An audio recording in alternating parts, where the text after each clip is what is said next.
नमस्कार, मैं हूं Savi Singh, astrologer, numerologer and vastu consultant, और आप देख रहे हैं एस्ट्रो वास्तु सावी। आज हम बात करने वाले हैं साल की सबसे पहली विश्वकर्मा पूजा की, और साथ के साथ में हम बात करने वाले हैं अश्विनी संक्रांति, जिसे कन्या संक्रांति के नाम से भी जाना जाता है। बात हम करते हैं तुला यानी कि लिब्रा राशि की। 12वें में गोचर हो रहा है, आपके 12वें भाव में कन्या राशि स्थित है। तो ऐसे में ये जो गोचर है सूर्य का, ये कैसा होने वाला है? काम के सिलसिले की वजह से आप कुछ यात्राएं कर सकते हैं। इसके अलावा अपने कार्य में आपको कुछ तनाव देखना पड़ सकता है, और साथ के साथ आपके लिए थोड़ा सा ये जो समय है वो बैलेंस नज़र आ रहा है, बहुत ही ज़्यादा कठिनाई से भरा नहीं है। हाँ, लेकिन आपको एक चीज़ ध्यान देनी पड़ेगी, क्योंकि आप स्ट्रेस हो सकते हैं अपनी काम की वजह से, इसीलिए आप अपने कोवर्कर्स के साथ या फिर अपने सीनियर्स के साथ थोड़े से चिड़चिड़ाहट महसूस कर सकते हैं, जिसकी वजह से आपके जो रिलेशंस हैं अपने कोवर्कर्स या अपने सीनियर्स के साथ, वो कहीं ना कहीं ख़राब हो सकते हैं। तो इस चीज़ को आपको खास करके ध्यान में रखना है, ताकि ऐसी कोई भी समस्या आप अपने लिए क्रिएट ना करें अपने बातों के थ्रू या अपने एक्शंस के थ्रू, जिसकी वजह से आपके सीनियर्स या आपके कोवर्कर्स आपसे ऑफेंड हो जाएं। तो इस बात का आपको खास ध्यान रखना है। अगली बात हम करते हैं वृश्चिक यानी कि स्कॉर्पियो की। आपके 11वें भाव में यानी कि 11th हाउस में कन्या राशि है, और वहाँ पे सूर्य का गोचर हो रहा है। तो ऐसे में मान सम्मान में वृद्धि होगी, साथ के साथ आर्थिक प्रॉब्लम्स, इन फाइनेंशियल इनकम या फाइनेंशियल डिस्ट्रेस का जो साइकिल एक चल रहा था बहुत समय से, उससे आप कुछ रिलीफ पा सकते हैं। तो फाइनेंशियल स्टेबिलिटी थोड़ी सी आती हुई आपकी नज़र आ रही है। साथ के साथ सोसाइटी में या आपके अमंगस्ट योर पीयर्स आपकी जो एक लाइकेबिलिटी है, और साथ के साथ आपकी जो एक रिस्पेक्ट है, वो और ज़्यादा बढ़ेगी उनके मन में आपके प्रति। तो आपके लिए ये जो समय है वो बहुत ही अच्छा और फेवरेबल दिखा रहा है। बातचीत करने के तरीके में आप जिस तरीके से लोगों से बात करेंगे, उससे लोग प्रभावित होंगे, और आप एक अच्छा प्रभाव डाल पाएंगे लोगों पर इस दौरान जब ये गोचर रहेगा।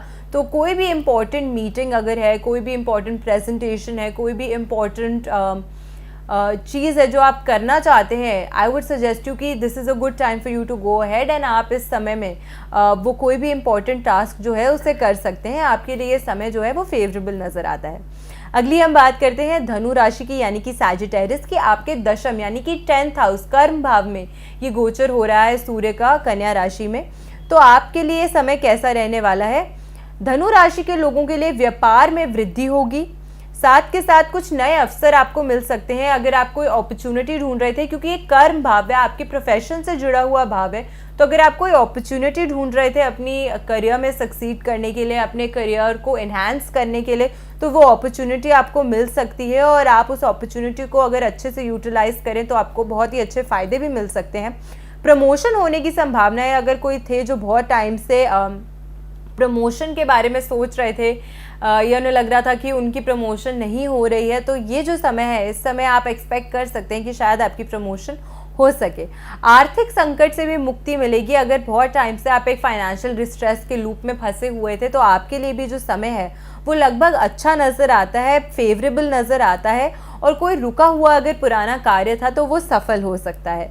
अगली हम बात करते हैं मकर यानी कि कैप्रिकॉर्न राशि की।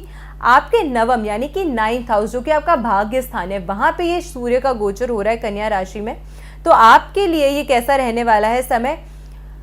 परिवार में कलेश हो सकता है, कलह हो सकता है, किसी प्रॉब्लम से मनमुटाव हो सकता है, जिसकी वजह से एक स्ट्रेस बना रहे फैमिली में। मानसिक तनाव इस वजह से आपको हो सकता है, और किसी के गलत या झूठे इल्ज़ाम में आप फंस सकते हैं। तो आपको थोड़ा सा अपने ऊपर कंट्रोल करके रखना है। चिड़चिड़ा स्वभाव आपका हो सकता है इसी वजह से, क्योंकि आपने वो गलती की नहीं होगी, बट कोई गलती आप पे इम्पोज कर देगा। तो आपको ऐसे लोगों से थोड़ा सा दूरी मेंटेन करनी है, जहाँ पे आपको लगता है कि कोई आपको स्पेशली पोक कर रहा है या आपको स्पेशली नीचा दिखाने की कोशिश कर रहा है। तो आपको खुद को संभाल के रखना है ऐसी सिचुएशन में। आपको खुद भी गुस्से में आके कोई ऐसे शब्दों का उपयोग नहीं कर देना जो आपको डायरेक्टली इम्पैक्ट करे इन रिटर्न। और तो आपको खास करके अपने वाणी पे नियंत्रण रखना है। आपको कोशिश करनी है कि कोई भी ऐसी चीज़ आप ना बोलें जो किसी को हर्ट करे या जिसकी वजह से सामने वाला आप पे उंगली उठा सके। तो इन सब चीज़ों का आपको ध्यान रखना है। धन की हानि भी हो सकती है इस समय में, तो देखा जाए तो आपके लिए जो समय है वो बहुत ज़्यादा फेवरेबल नज़र नहीं आता। अगली बात हम कर रहे हैं कुंभ राशि यानी कि एक्वेरियस की। आपके अष्टम भाव में यानी कि सडन चेंजेस का जो भाव होता है उसमें सूर्य का गोचर हो रहा है कन्या राशि में। तो आपके लिए मानसिक परेशानियां आपको भी घेर सकती हैं। साथ के साथ में स्वास्थ्य ठीक नहीं रहेगा, आपका भी हेल्थ इश्यूज आप फेस कर सकते हैं। किसी बड़े मुकदमे में आप फंस सकते हैं जिसकी वजह से घर में तनाव रहेगा। तो कोई ऐसा कोर्ट केस हो जिसके अगर आपको लग रहा हो कि कोई कोर्ट केस चल रहा है या किसी कोर्ट केस में आपको घसीटने की कोशिश की जा रही है, तो इस समय पूरे तरीके से आपको अवॉइड करनी चाहिए कि कोई भी ऐसी सिचुएशन में आप खुद को ना फंसाएं। अगली बात हम करते हैं मीन राशि की, लास्ट राशि की। आपके सप्तम भाव में ये गोचर हो रहा है यानी कि 7th हाउस में, पाइसेस की बात हम कर रहे हैं। धन माल की हानि हो सकती है, तो पाइसेस के लिए भी बहुत ही ज़्यादा अच्छा समय, फेवरेबल समय नहीं नज़र आता है। घर में कलेश हो सकता है, धन की हानि हो सकती है, स्वास्थ्य खराब हो सकता है। विशेष रूप से मीन राशि को अपनी शादीशुदा, अगर आप मैरिड हैं तो मैरिड लाइफ में आपको कुछ ध्यान देने की ज़रूरत है, आवश्यकता रहेगी, क्योंकि इस गोचर से उनके वैवाहिक जीवन में कुछ ना कुछ तनाव, कुछ ना कुछ स्ट्रेस नज़र आता है। तो ये है राशि चक्र का हाल जो हमने जाना अभी कि अभी कन्या संक्रांति में कैसे इम्पैक्ट करने वाले हैं ये जो ट्रांजिट है, ये जो गोचर है, किस तरीके से इम्पैक्ट करने वाला है हर राशि के व्यक्ति को। आखिरी चीज़ जो हम इस वीडियो में डिस्कस करने वाले हैं वो ये है कि आपको इस कन्या संक्रांति क्या करना चाहिए और क्या नहीं करना चाहिए। कन्या संक्रांति के दिन बहुत ही ज़्यादा उत्तम होता है अगर आप पेड़ पौधे प्लांट करें, ऐसा करना बहुत ही ज़्यादा उत्तम होता है।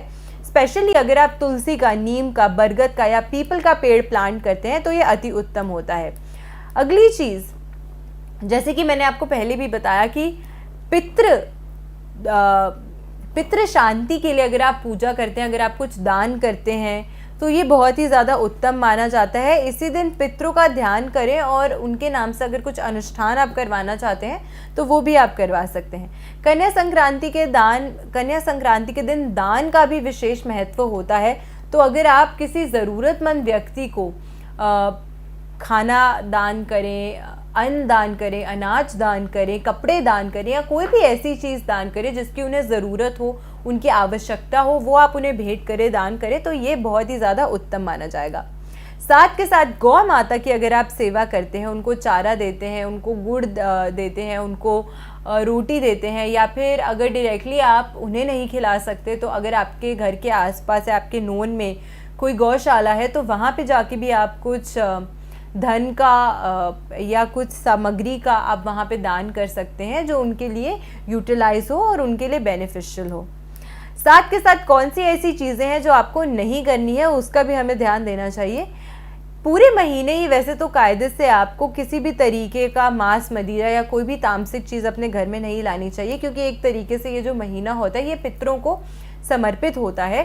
तो ऐसे में आपको ध्यान देना चाहिए कि कोई भी तामसिक चीज़ आप अपने घर ना लाएं, किसी भी गलत विचार को अपने मन में ना आने दें या किसी भी नेगेटिव थॉट को बहुत ज़्यादा अपने माइंड में प्रॉस्पर ना करने दें। इस चीज़ का आपको ध्यान रखना है। कोई भी गलत कार्य ना करें, किसी को झूठ ना बोलें, किसी का जानबूझकर दिल ना दुखाएं। ऐसी चीज़ें अगर आप करेंगे तो अवश्य फिर आपको उसका फल जो है वो भुगतना पड़ेगा। तो आपको इन सब चीज़ों का ध्यान रखना है। आशा करती हूँ आपको आज की वीडियो अच्छी लगी हो। वीडियो मुझे पता है थोड़ी सी लंबी हो गई, बट उम्मीद करती हूँ कि आपको ये जो जानकारी थी वो अच्छी लगी होगी। और अगर आपको आज की वीडियो अच्छी लगी तो अपने फ्रेंड्स एंड फैमिली के साथ वीडियो को शेयर ज़रूर कीजिएगा, मेरे चैनल को सब्सक्राइब ज़रूर कीजिएगा और ऐसे ही अपना प्यार मेरे चैनल तक पहुँचाते रहिएगा। मेरे चैनल से जुड़े रहिए। नमस्कार।